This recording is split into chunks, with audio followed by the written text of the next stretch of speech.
Heureux de me trouver une fois de plus parmi vous ce matin. Je tiens encore à remercier les frères d'avoir pensé à moi pour cette mission. On le fait avec beaucoup de joie. Que la bénédiction de Dieu soit sur vous. Que la protection de Dieu soit sur vous, sur vos foyers, vos enfants. Vous avez une très belle église. Et je me suis senti bien hier. Et je me sens encore bien ce matin. Alors je ne ferai pas de commentaires. Peut-être qu'il y en a qui se disent, il y a des églises où tu te sens mal, Dessim. Il n'y a pas des églises où on se sent mal, mais il y a des églises où on se sent mieux qu'ailleurs. Je me sens bien au milieu de vous. Merci à Dieu. Le Seigneur m'a demandé de vous ménager. Parce qu'en ce moment, je prêche des messages dans les églises, ça provoque des saignements de nez, Moïse. Et hier, le Seigneur m'a demandé de vous ménager, ce matin encore. Je ne prêcherai pas ce que j'avais décidé de prêcher. Voilà le mot que le Seigneur m'a donné. On a le droit d'être fatigué.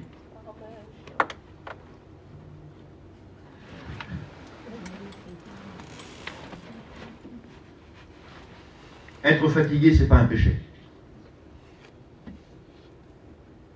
Et je voudrais le dire ce matin. Tu as le droit d'être fatigué.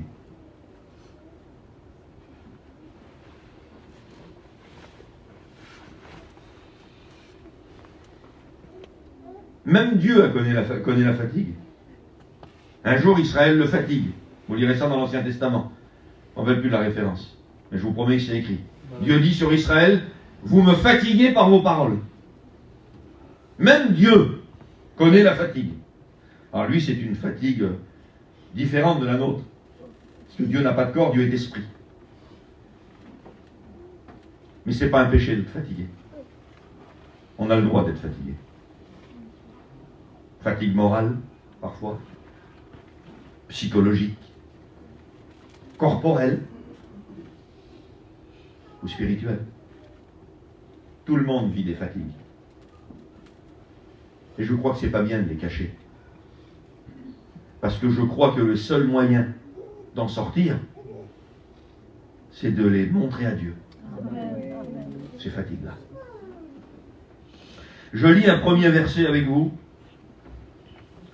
qui se trouve dans l'évangile de Jean. Ce sera mon verset d'introduction. Évangile de Jean, chapitre 4 et verset 4. Comme il fallait qu'il passe par la Samarie, il arriva dans une ville de Samarie, nommée Sichar, près du champ que Jacob avait donné à Joseph son fils. Là se trouvait le puits de Jacob. Jésus, fatigué du voyage, était assis au bord du puits. Amen. Là, on a un verset de la Bible où Jésus lui-même est fatigué. Alors lui, c'est pas une fatigue spirituelle à ce moment-là.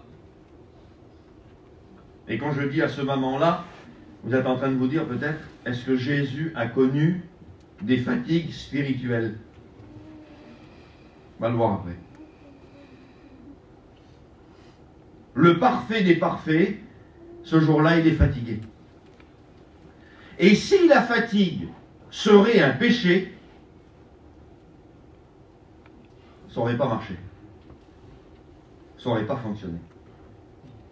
Parce qu'il fallait que Jésus aille à la croix sans jamais avoir péché.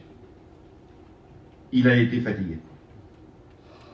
C'est vrai qu'il y a certaines fatigues qui peuvent nous amener à faire des erreurs. Si la fatigue en elle-même n'est pas un péché, il ne faut pas qu'elle dure trop longtemps. Parce qu'elle peut nous amener à l'erreur. Jésus, fatigué du voyage, s'assit au bord du puits. Frères et sœurs, vous savez que parfois, dans nos moments de fatigue, le Seigneur peut toujours faire avec nous des choses extraordinaires. Vous pouvez penser que c'est un hasard.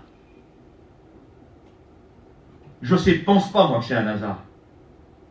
Un des rares moments dans la Bible, dans les évangiles, où il est précisé que Jésus est fatigué, coïncide avec le plus grand réveil des évangiles. Avec l'un des plus grands réveils des évangiles, parce qu'il y a aussi Gerasa où il y a eu un grand réveil de ville. Ça coïncide à un moment où Jésus est fatigué. Il va vivre en Samarie l'un ou le plus grand réveil des évangiles, où toute la Samarie va se convertir. Qu'est-ce que ça veut dire? Ça veut dire que même dans nos moments de pire fatigue, le Seigneur peut faire encore avec nous des choses extraordinaires. Il a vécu son plus grand réveil, l'un de ses plus grands réveils dans les évangiles, Jésus homme, à un moment où il est fatigué. Fatigué physiquement. Il est fatigué. Jésus, c'est un homme, il a du sang dans les veines, et heureusement d'ailleurs qu'il avait du sang dans les veines. Et c'est un homme, comme vous et moi. Comme vous et moi. Jésus est homme, 100% homme. Et il vit aussi des fatigues. Et je voudrais ce matin nous aider à... Parce qu'il y en a qui ont besoin de ça. Je le sais. Légitimiser certaines fatigues. Hier, j'ai parlé du jugement. Et je voudrais dire ça ce matin. Ne jugeons pas certaines personnes qui passent par des fatigues. Quand vous regardez bien ce qu'ils ont passé, c'est légitime. Et il y a des personnes qui ont besoin qu'on légitime qu'on légitimise leur fatigue. Pourquoi? Parce qu'ils ont passé des choses difficiles. Et puis que peut-être pour la moitié, toi, tu seras plein ventre, et moi aussi. Pour la moitié. Et puis des fois, on ne comprend pas. On ne comprend pas pourquoi certaines personnes sont fatiguées. Certaines personnes sont lasses. Certaines personnes sont découragées. On ne peut pas parler de la fatigue sans parler de découragement. On ne peut pas parler de fatigue sans parler d'épuisement. Regardez, j'ai pris quelques synonymes de fatigue. Fatigué, épuisé, c'est les synonymes, ça. Abattu. Vous voyez, quand on est fatigué, on est épuisé, on est abattu. On passe ces moments-là. Anéanti, à bout de souffle, brisé, à bout de force, usé, KO. C'est tous les synonymes de la fatigue, ça. Et on le vit, ça. Et je voudrais qu'on arrive à légitimiser ça, arrêter toujours de tomber sous l'accusation du diable ou sous le jugement des autres, parce que Dieu a connu la fatigue, il le dit sur Israël, Jésus a connu la fatigue, et les plus grands de la Bible ont connu des moments de fatigue. On peut être un homme de Dieu et être fatigué, ou passer par des fatigues. On peut être une femme de Dieu, et après avoir eu des difficultés, passer des moments de fatigue. Parce que des fois, on a été fatigué par le diable, on a été fatigué par la vie, puis parfois, des fois, on est aussi fatigué par des gens qui sont fatigants, parce qu'il y a des fatigués, mais il y a aussi des gens fatigants. Je ne sais pas si vous en connaissez, si vous en avez dans votre entourage. J'en ai, moi. Des gens fatigants. Mais que voulez-vous? Dieu vous les a confiés. Il faudra les supporter. Amen. Ils vous fatiguent, ces gens-là. Qu'est-ce qu'il a dit? Qu'est-ce que la Bible nous dit? Qu'est-ce que Dieu nous demande de faire avec les faibles? Est-ce qu'il a dit qu'il fallait s'en débarrasser? Les fatigants, les faibles. Les consciences faibles aussi, Paul parle. Et quand vous apercevez, je ne veux pas aller trop loin là-dedans, mais quand vous apercevez de ce que quand vous regardez un petit peu l'enseignement que Paul donne sur les consciences faibles, eh bien les consciences faibles, ils vous obligent à faire des choses ou à vous priver de certaines choses qui ne dérangeraient pas forcément Dieu, mais qui ça pourrait les troubler à eux. Alors, je ne peux pas aller loin, mais les pasteurs l'ont compris, ce que je dis là, les lecteurs aussi l'ont compris. Quand tu es avec une conscience faible, Paul, c'est ça l'enseignement de Paul, il y a des choses qui ne dérangent pas Dieu, mais parce que tu es avec une conscience faible et quelqu'un de fatigant un petit peu, qui n'a pas tout compris, abstiens-toi, va. Ça va être un scandale pour lui, tu vas le troubler. Qu'est-ce que ça veut dire? Ça veut dire qu'il y a des gens, ils nous fatiguent, pourquoi? Parce qu'il y a des choses qui ne dérangent pas Dieu, ça les dérange à eux. Mais il faut qu'on fasse avec. C'est l'enseignement de la Bible. Que voulez-vous? Il faut qu'on fasse avec. Qu'est-ce qu'il a dit sur les faibles? Est-ce qu'il nous a demandé de nous en débarrasser? Est-ce qu'il a dit il va falloir travailler sur eux jusqu'à qu'ils deviennent forts? Peut-être que certains faibles ne deviendront jamais forts. Il nous a demandé de les supporter. Supporter les faiblesses des faibles. Il y a des gens fatigants. On ne va pas les jeter dans les trous, on ne va pas s'en débarrasser. On ne peut pas les tuer. Le meurtre est interdit dans la Bible. Il faudra les supporter jusqu'à la fin, même s'ils nous fatiguent. Et puis parfois c'est des personnes proches, très proches. Des personnes qui nous fatiguent.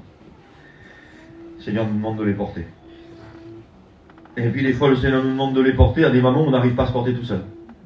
C'est aussi ça les fatigues. Seigneur, tu me demandes de porter un tel, j'arrive même pas à me tenir sur mes jambes. J'arrive pas à me porter à moi. Et là on sent le Saint-Esprit qui nous dit dans nous, prends-le, moi je te porte à toi. Prends-le. Et quand je disais que ça, que c'est pas un hasard, pourquoi c'est pas un hasard que le plus grand réveil de Jésus dans les évangiles coïncide à un moment où il est... C'est rarement dit de Jésus qu'il était fatigué. Il n'y en a pas des tonnes dans les évangiles. Je ne les ai pas comptés, mais il n'y en a pas beaucoup. Ça coïncide avec le moment où il est le plus fatigué. Ça veut dire que dans les moments de pire fatigue dans lesquels on peut passer, c'est à ces moments-là que le Seigneur peut faire de nous avec nous des choses extraordinaires comme on n'a jamais vécu. Non, être fatigué, c'est pas un péché. Les plus grands ont connu la fatigue dans la Bible. Les plus grands. Vous prenez Élie, qui a connu un moment de fatigue extraordinaire après un grand miracle. Après avoir fait descendre le feu du ciel, un des plus grands prophètes, voire, ça se discute, mais le plus grand prophète de l'Ancien Testament, parce que c'est lui qui représente les prophètes, Élie. Moïse représente la loi et Élie représente les prophètes. On disait même de Jean-Baptiste qu'il avait l'esprit d'Élie. Et on a même comparé Jésus à Élie. Voyez un petit peu, hein? Qui c'est? Eh bien, ce grand homme Élie, qui fait descendre le feu du ciel, juste après ce grand miracle, il fuit au désert, il fait une dépression, le pauvre. Comment Élie a fait une dépression, Nessim? Je fais partie de ceux qui pensent qu'Élie a fait une dépression. Je fais partie de ceux qui pensent que un chrétien, même un pasteur, peut faire une dépression.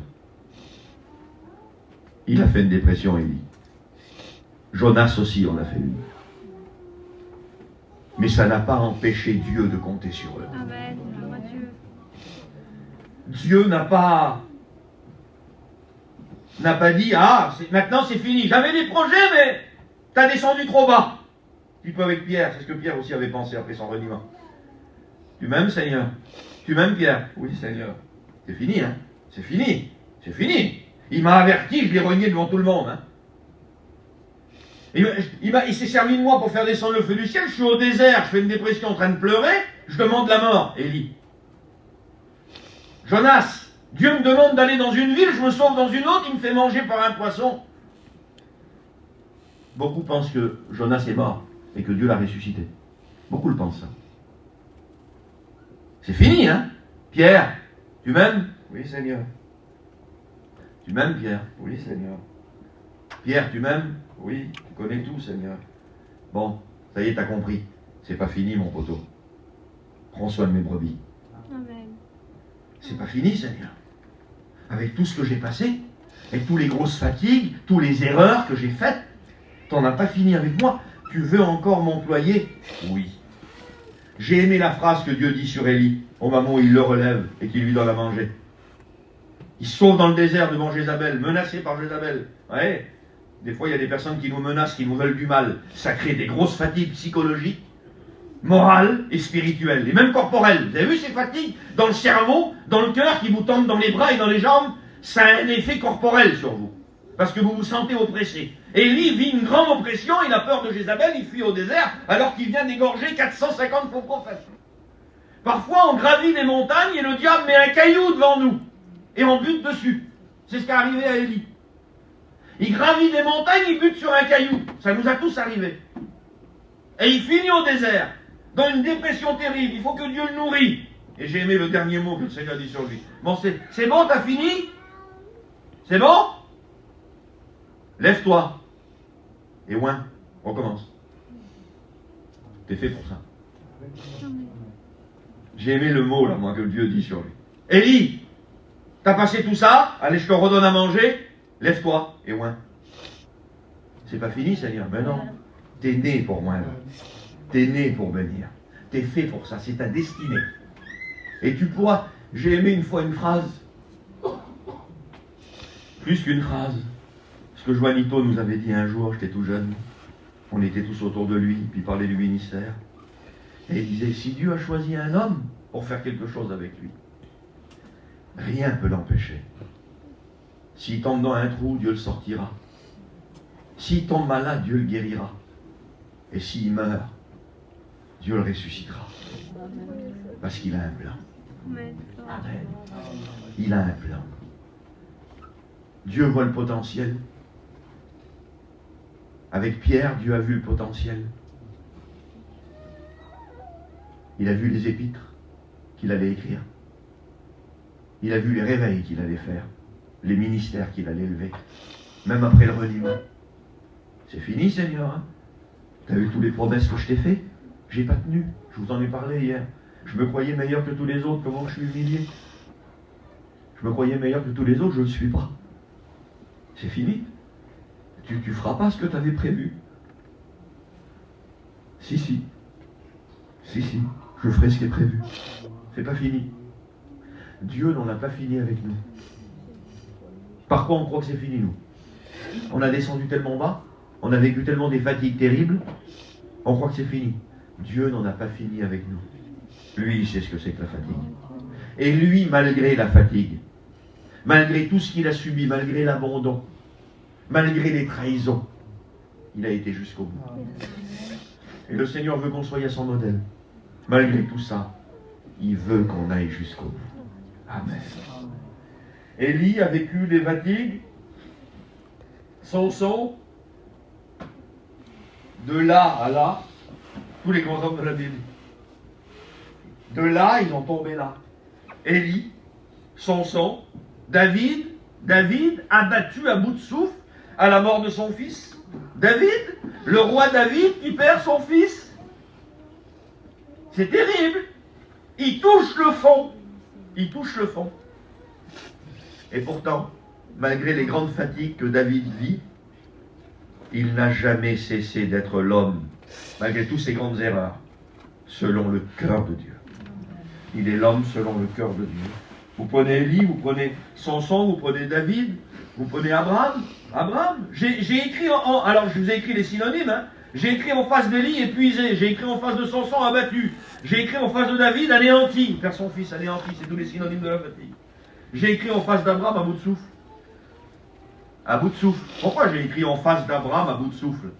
Quand je l'ai écrit, je sentais que c'était le Seigneur qui me demandait de l'écrire à bout de souffle en face d'Abraham. Je dis, Seigneur, pourquoi tu me demandes d'écrire à bout de souffle en face d'Abraham? Je ne sais pas si ça vous arrive de poser des questions au Seigneur, moi j'en pose en permanence, et il ne me répond jamais par des rêves et des révélations, même si j'y crois, il me répond souvent par la parole. Il dit, je te demande d'écrire à bout de souffle en face d'Abraham parce qu'il a attendu 25 ans la promesse. Vous croyez que ça ne fatigue pas, ça, quand le Seigneur fait une promesse et que ça traîne? Dieu lui fait la promesse de la naissance de son fils pour la génération future, la bénédiction, il a 75 ans. Quand Isaac naît, il a 100 ans, 25 ans. Vous croyez qu'il n'a pas vécu des fatigues, Abraham? Il lui a fallu de la patience. Et je voudrais t'exhorter à la patience. Le Seigneur t'a fait des promesses, il y a longtemps que t'attends. T'es fatigué tellement, c'est là. Lâche pas. Lâche rien.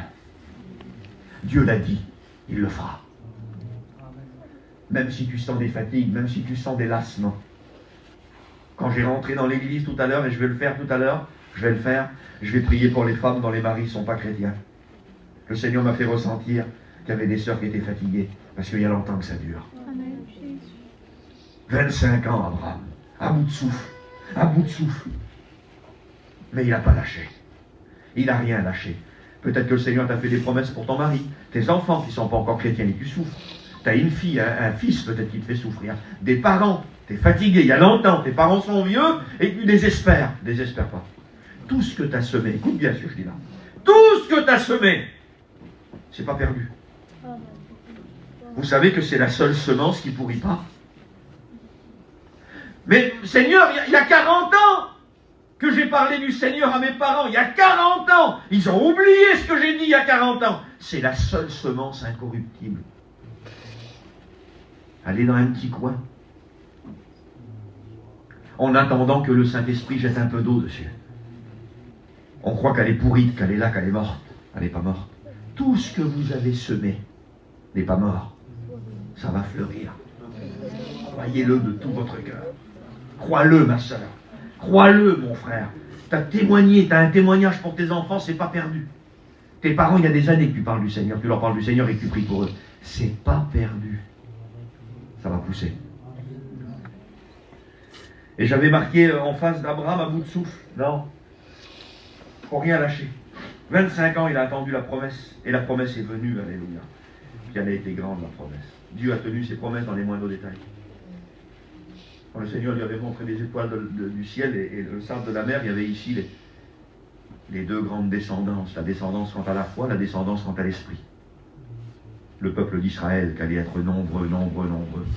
Et la promesse de l'Église qui allait être nombreuse. Oui, des siècles plus tard, Dieu a honoré sa promesse. La promesse faite à Abraham. Il l'a attendu 25 ans. Je ne dis pas que tu vas attendre 25 ans.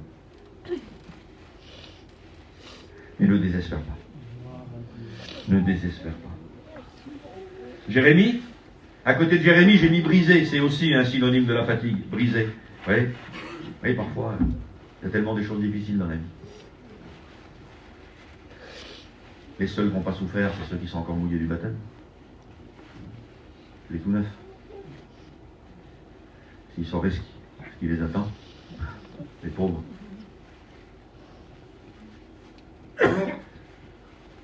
Et en face de Jérémie, j'ai mis brisé, le pauvre. Il a été jeté dans une citerne parce qu'il avait dit la vérité. Ça aussi, c'est fatigant. Seigneur, j'ai fait que le bien. J'ai dit que la vérité. On m'a jeté. On m'a jugé. Mais Seigneur, j'ai fait que ta volonté. J'ai dit juste ce que tu m'as dit de dire, Seigneur. Pourquoi je me suis mis autant? Pourquoi je suis rejeté? Pourquoi je suis incompris, Seigneur? Parmi ma famille, parmi mes amis. Pourquoi certains de l'église m'ont boudé? Certains de l'église m'ont boudé. Je n'ai dit que la vérité. J'ai dit que pour bénir, Seigneur, on m'a jeté dans une citerne. Et vous savez ce qu'on dit de Jérémie quand il dit la vérité au roi? Il y en a un qui débarque de derrière et il dit « À mort, tuez-le !» Il décourage le peuple. Bientôt, ceux qui disent la vérité, c'est ceux qui découragent le peuple. Ah Seigneur, que Dieu nous garde. Peut-être que tu es un Jérémie. Peut-être que tu es brisé parce que tu as été incompris, parce que tu as dit la vérité chez toi. Ta femme, ton mari, t'a boudé, tes enfants. Ah, j'ai aimé une phrase de Miché, je crois que c'est Miché qui dit ça. Je t'encourage à continuer à dire la vérité, mon frère, et à faire la volonté de Dieu, même si on te jette dans des citernes, ma soeur. J'ai aimé une phrase je crois que c'est Miché, je ne me trompe pas, faites-moi grâce. Il prophétise, et puis il y a des hommes qui viennent vers lui, ils savent qu'il va prophétiser. Et tous les autres avaient dit du bien. Mais c'était des mensonges. Et il y a un homme qui vient vers lui, il dit, c'est Miché, je ne me trompe pas. Il dit sur lui, Miché, tu vas prophétiser là? Oui. Miché prophétise du bien. Tous les autres ont dit du bien. Dis comme les autres, Dis comme les autres, Et Miché, il dit, l'Éternel est vivant. Je ne dirai rien d'autre que ce que l'Éternel me dira de dire. Amen. Amen. Je ne dirai rien d'autre que ce que le Seigneur me dira de dire. Je dis ça dans un autre message. Petite est la porte. Resserrez le chemin qui mène au ciel. Il y en a peu qui le trouvent. Petite est la porte. La porte, c'est la nouvelle naissance. C'est Jésus. C'est le salut, la porte. Resserrez le chemin. Le chemin qui est derrière la porte, c'est la vie chrétienne. Il y en a peu qui les trouvent. Il faut trouver les deux. Il faut rentrer par la bonne porte. Vous remarquerez que c'est une affaire de taille. Il y a une grande et une petite. C'est une affaire de taille, mais il y a une mauvaise. C'est la taille qu'on donne au christianisme.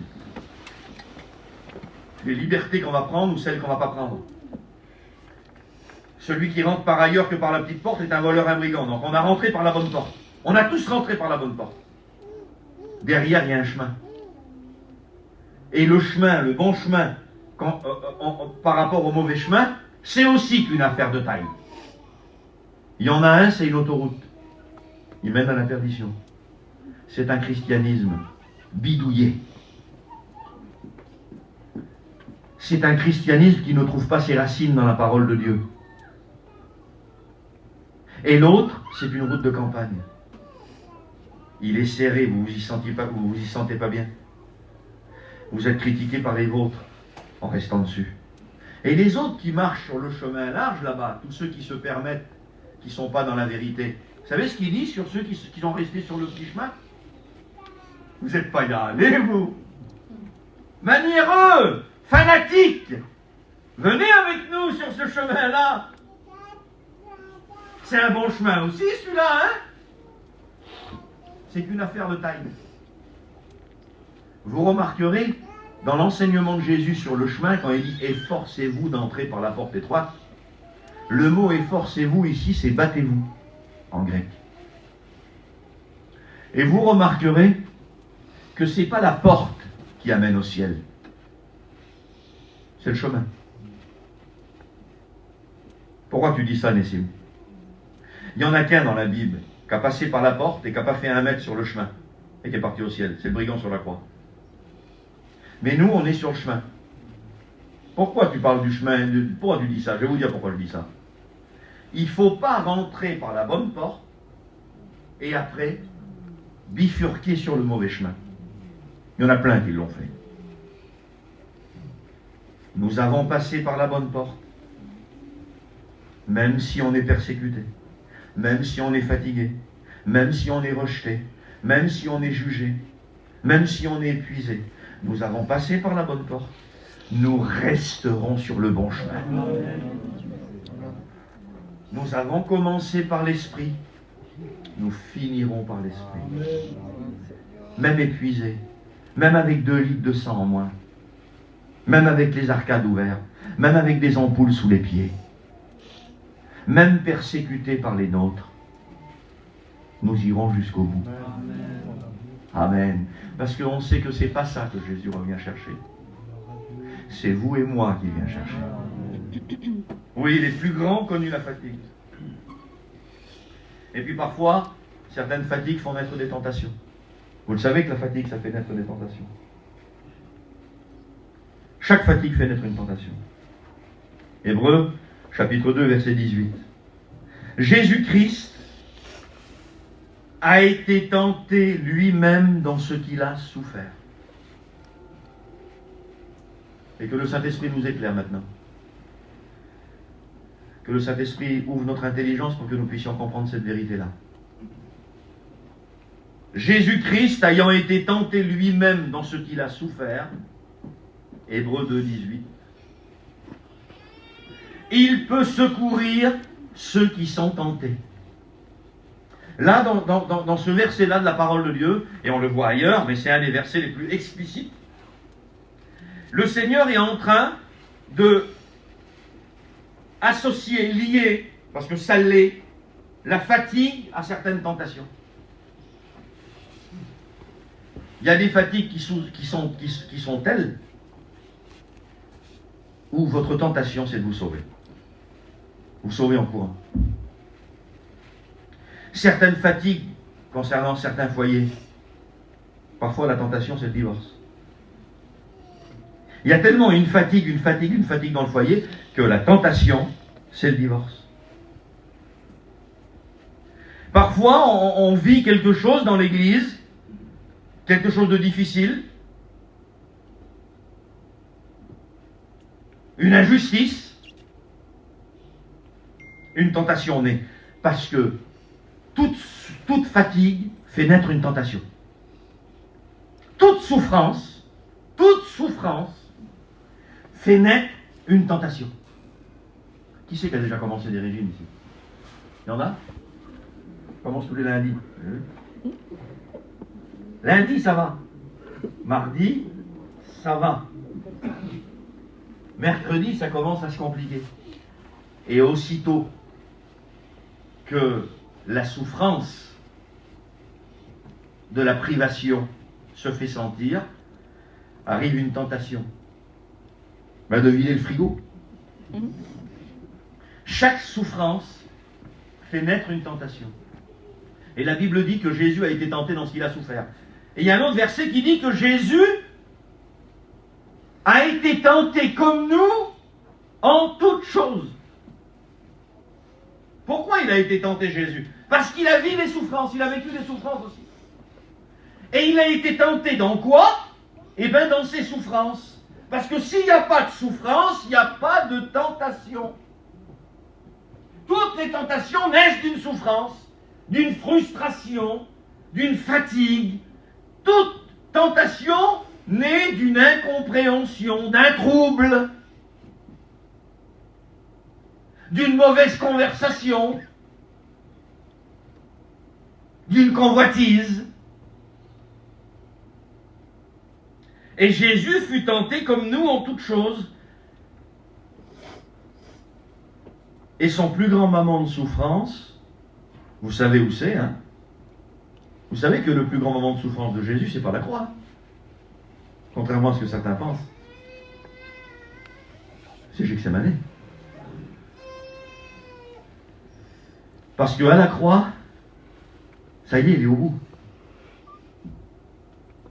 Alors qu'à Gethsémani, il se questionne. C'est un homme comme vous et moi. Et il vit une souffrance telle à Gethsémani.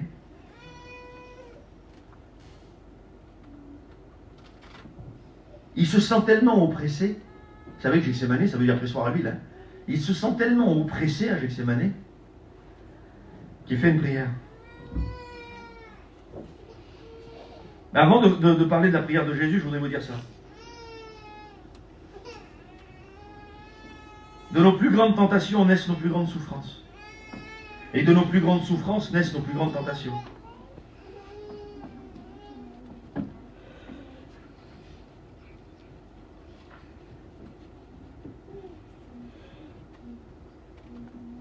Il est tellement oppressé qu'il va demander à Pierre, Jacques et Jean de l'accompagner. Et c'est écrit comme ça dans Marc 14, 33. Et il commença à éprouver de la frayeur et des angoisses. Vous savez qu'un chrétien, il peut vivre aussi des frayeurs et des angoisses. Alors peut-être qu'il y a des personnes qui se posent la question si c'est péché. Ben non, c'est pas péché. Parce que si ce serait péché d'avoir des angoisses et des frayeurs, Jésus aurait péché. Alors qu'il a éprouvé des angoisses et des frayeurs, et qu'il est le Saint des Saints qui n'a jamais péché. Il commença à éprouver des frayeurs et des angoisses. Et il dit, mon âme est triste. Jésus a éprouvé aussi de la tristesse. Curieux, hein? Alors si Jésus a éprouvé de la tristesse, des angoisses et des frayeurs, ben ça peut nous arriver aussi à nous. Et je voudrais dire ça. Ça ne fait pas de toi un mauvais chrétien. T'éprouves des angoisses en ce moment? T'éprouves de la frayeur? T'as de l'appréhension peut-être dans quelque chose que tu es en train de passer, des craintes? Tu vis des tristesses? Mon âme est triste jusqu'à la mort. Tellement qu'il est oppressé, il en transpire du sang.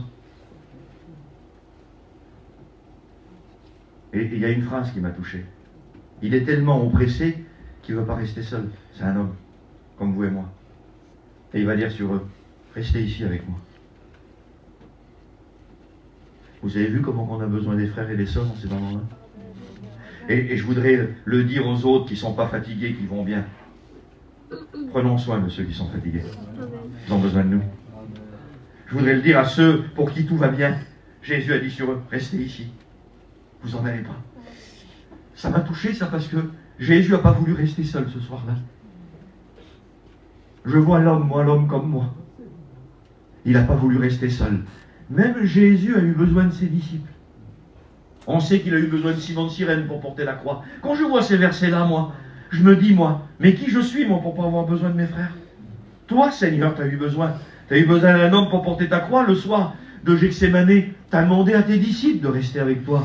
Il n'a pas voulu rester seul, Jésus, tellement il était oppressé. Et il a fallu que Dieu commande un ange pour venir pour le fortifier. Permettez-moi, mes frères prédicateurs, permettez-moi de penser ça.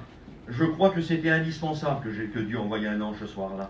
Je crois que Satan a voulu tuer Jésus ce soir-là. Comme il a voulu le noyer dans la barque. Et qu'il a fallu qu'il calme le vent et qu'il calme la mer. Et on sait que quand on étudie, derrière ce soir-là, derrière la tempête, quand vous étudiez les textes grecs, il y avait le diable. Satan a voulu noyer Jésus et les apôtres dans la barque. Ce soir-là, Jésus, le diable a voulu tuer Jésus pour pas qu'il aille à la croix. Mais Dieu n'a pas abandonné son Fils, comme il n'abandonne aucun de ses fils et aucun de ses filles. Il a envoyé son ange pour le fortifier.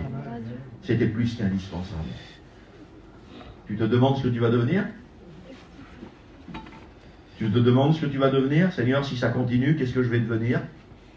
Est-ce que je vais arriver au bout? Le Seigneur ne t'abandonnera pas. Il enverra son ange.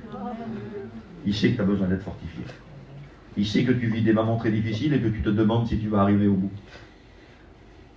La Bible dit que quand le juste tombe, Dieu a déjà pourvu au moyen d'en sortir.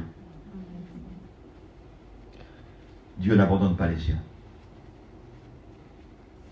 Ce matin, il va te fortifier. Ce matin, il va te fortifier. Vous me donnez quelques minutes encore? Amen. Et il demande à ses disciples de rester avec lui et de veiller. Et lui, dans sa souffrance, eh bien, sa tentation a été celle-ci. Parce que sa souffrance, là, fait naître aussi en Jésus une tentation. Il a été tenté comme nous en toutes choses. Excepté dans l'esprit, je suis obligé de dire ça, parce que c'est doctrinal.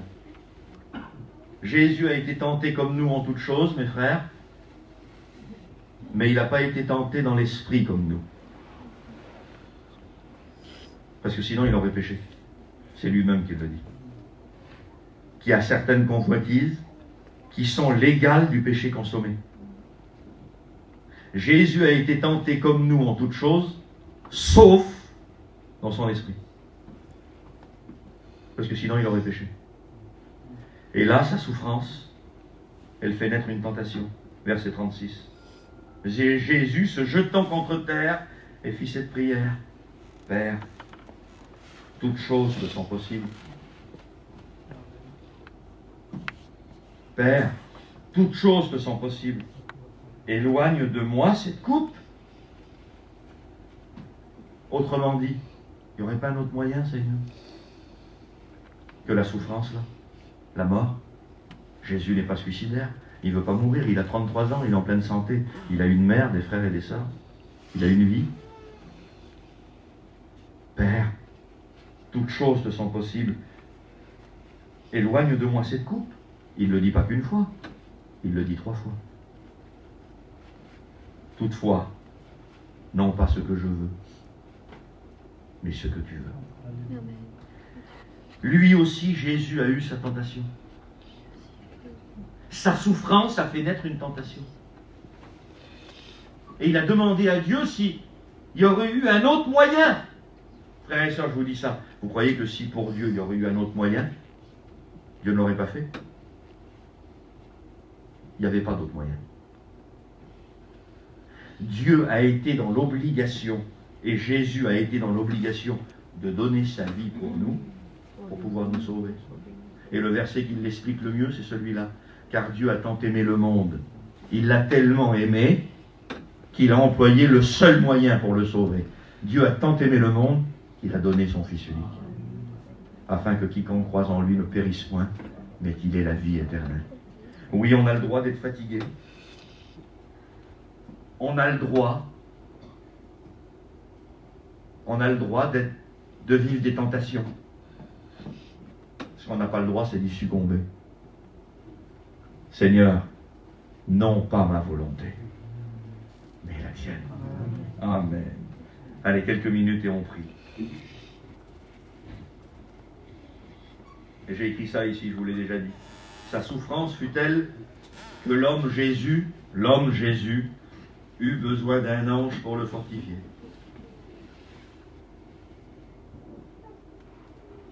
Ésaïe chapitre 40 et verset 29. Écoutez ce verset. Dieu donne de la force à celui qui est fatigué. Dieu donne de la force à celui qui est fatigué.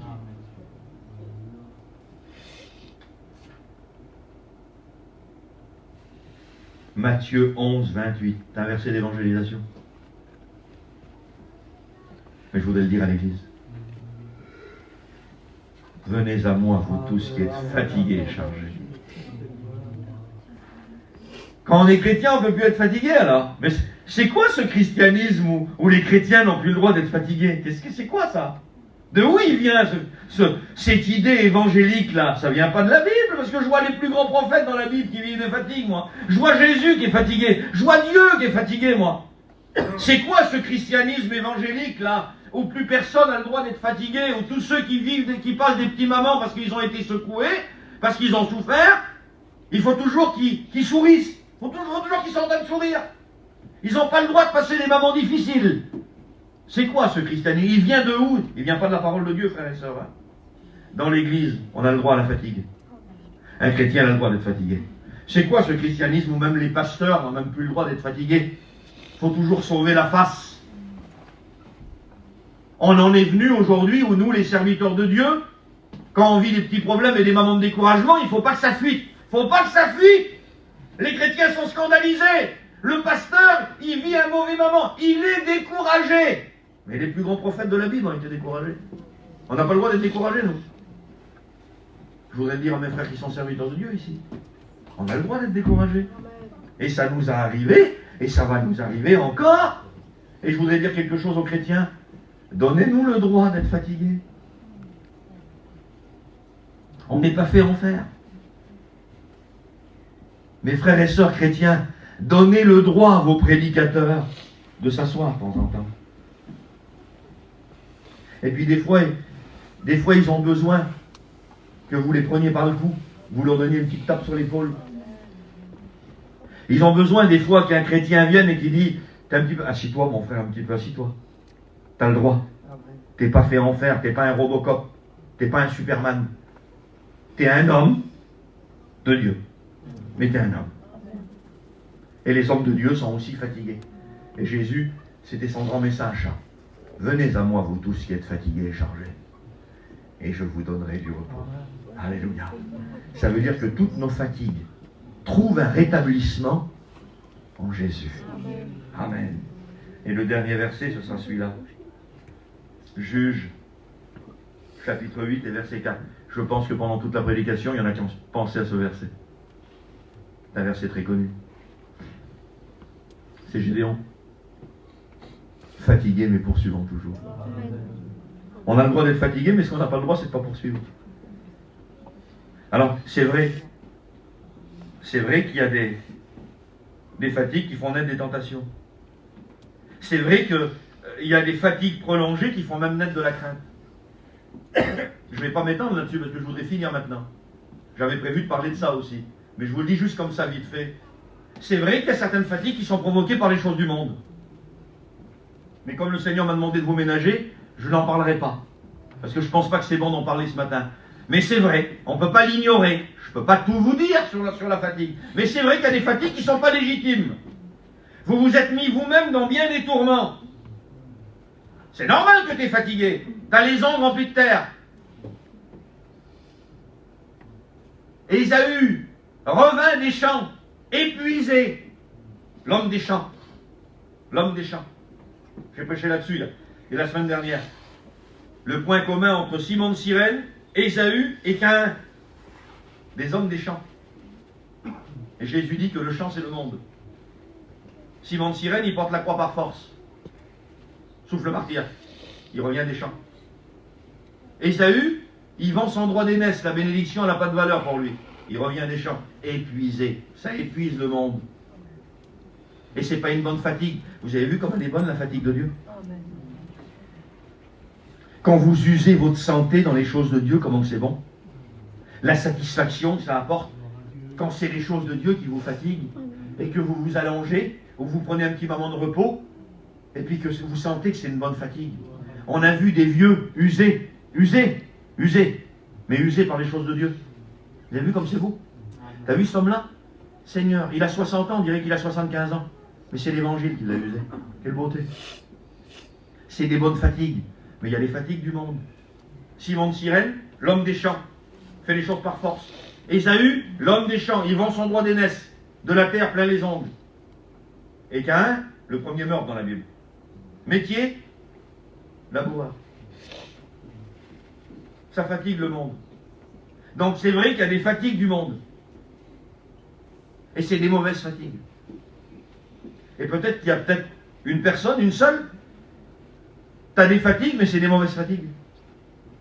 C'est pas parce que tu as été persécuté ou parce que tu as été incompris. Tu es fatigué parce que tu rames de trop. Tu as les ongles remplis de terre. Reviens. Reviens. Tu t'épuises dans le monde. Il ne faut pas s'épuiser dans le monde. Il faut s'épuiser ici. Amen. Le peu de force qu'on a, c'est ici qu'il faut le donner. Venez à moi, vous tous qui êtes fatigués et chargés, je vous donnerai du repos. Prenez sur vous mon joug. Soumettez-vous. Prenez sur vous mon joug. Recevez mes instructions. Et vous trouverez du repos pour vos âmes. Et le dernier verset, c'est Gédéon. Et je termine là et je dis ça. Fatigué, mais poursuivant toujours. Alors on a le droit d'être fatigué. Ce qu'on n'a pas le droit, c'est de s'arrêter. On ira jusqu'au bout. Ça vous a jamais étonné que Dieu appelle Gédéon, vaillant héros? Vous pouvez me dire ce qu'il a fait Gédéon avant ça? Avant ce qu'il va faire après? Quand Dieu dit sur lui, va, vaillant héros, il a fait quoi? On dit héros sur quelqu'un qui a accompli des choses. Et même lui, il a du mal à le comprendre pourquoi Dieu compte sur lui. Vous avez vu le discours de Gédéon? Seigneur, où sont le Dieu de nos pères? Tu veux faire ça avec moi? Ma maison est la plus petite et la plus pauvre, et moi je suis le plus petit dans ma maison. J'ai rien fait. Et Dieu dit sur lui, va, vaillant héros. Eh oui, Dieu voit l'avenir, frères et sœurs. Nous, on regarde le présent. Dieu voit le potentiel. Et je vous dis juste ce que c'est que le potentiel. Et Dieu le voit, ça. Vous arrivez sur un terrain, il y a un terrain à vendre, ça va nous parler. L'herbe, elle est comme ça dedans. Il y a des branches. Il y a 2000 mètres de terrain. Il y a des branches. Il y a une petite cabane au fond, elle est délabrée, le toit il est tombé comme ça. Vous arrivez, vous? Moi j'arrive, puis je regarde le champ là. Vous en voulez combien, monsieur? Tant. Pas terrible, hein? L'herbe elle est comme ça dedans. La petite maison elle est au fond, le toit il est cassé. On voit ça, nous, souvent. Ah, pas beau ce terrain. Ah non, monsieur, c'est trop cher pour moi. Je vous donne tant si vous voulez. Ah non, monsieur, non. Bon, vous partez, vous. Il y en a un autre qui vient. Il n'a pas la même vision que vous. Le champ est toujours pareil. Hein. L'herbe est aussi haute, la maison n'a pas été rénovée. Il est toujours aussi moche, le terrain. L'autre, il vient, il regarde, il voit l'herbe tendue, lui. Il voit une pelouse. Il voit le potentiel. Il ne voit pas l'état du terrain, il voit ce qu'il peut faire avec. Et voilà comment Dieu nous regarde. Il voit le potentiel. Il ne voit pas ce qu'on fait, il voit ce que lui peut faire avec nous. L'autre, il vient, il voit l'herbe tendue, il voit la pelouse. La petite maison là-bas, il la voit rénovée, lui. Il voit ce qu'il peut faire avec le terrain. Frère et sœurs, Dieu a dit à Gédéon, va, vaillant héros. Pas à cause de ce qu'il avait accompli, il n'avait rien accompli. Dieu dit sur lui, va, vaillant héros. Autrement dit, si tu saurais ce que je vais faire avec toi, si tu saurais, si tu connaîtrais l'avenir, si tu saurais ce que je vais accomplir avec toi, tu n'aurais plus aussi peur. Et tu comprendrais pourquoi je t'appelle vaillant héros. Gédéon a accompli des choses extraordinaires, parce que Dieu était avec lui. Et il a vécu ses moments de fatigue à un moment donné. Mais c'est écrit comme ça. Il faudrait que ce mot-là, on le garde. Fatigué, mais poursuivons toujours. Voulez-vous compris? Amen. Amen. Amen. Ne culpabilisez